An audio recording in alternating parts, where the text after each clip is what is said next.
comfortable calling it a suicide with the bombing that occurred immediately thereafter. I'm not giving it any other labels.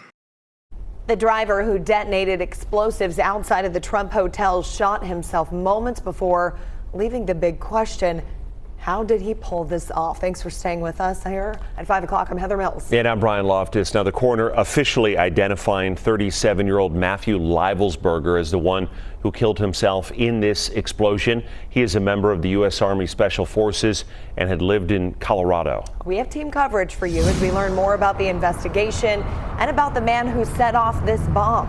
8 News Now investigator Kyle Payne with more on the 37-year-old Army soldier. Reporter Joshua Piguero live with more from those who were inside the building when this truck exploded.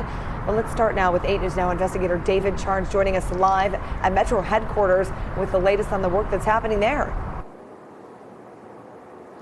Well, Heather and Brian, tonight investigators here at Metro working with the FBI and other federal agencies trying to figure out why this 37-year-old Army soldier did what he did. And it's what police found in the back of that Cybertruck that has the sheriff saying tonight that this could have been much worse.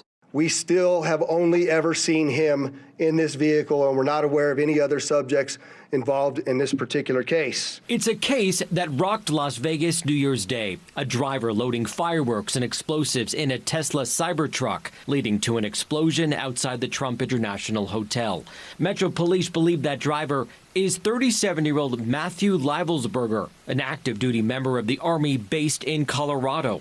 Police finding his passport and credit cards nearby. We also discovered through the coroner's office that the individual had sustained a gunshot wound to the head prior to the detonation of the vehicle. Officials with the ATF saying Leibelsberger bought 2 guns police located in that truck 2 days before the bombing on December 30th. That day, investigators say he left the Colorado Springs area in the rented Cybertruck headed for Las Vegas, charging that car in New Mexico and then heading west through Arizona before arriving here early New Year's Day. Video showing him driving into the Trump Hotel valet area an hour before the bombing, then returning and detonating the components in the back of the car.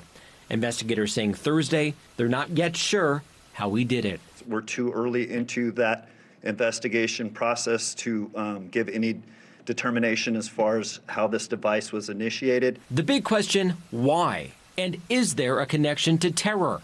The FBI not ruling it out, but not finding that answer just yet. It's not lost on us that it's in front of, of the Trump building, that it's a Tesla vehicle. But we don't have information at this point that definitively tells us or suggests it was because of this particular ideology or any of the reasoning behind it.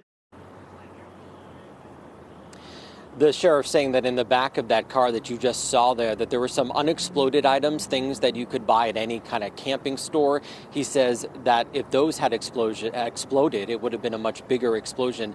They also say that this appears to be isolated and not connected to what happened on New Year's Day in New Orleans. Live at Metro headquarters, I'm David Charnes, 8 News Now.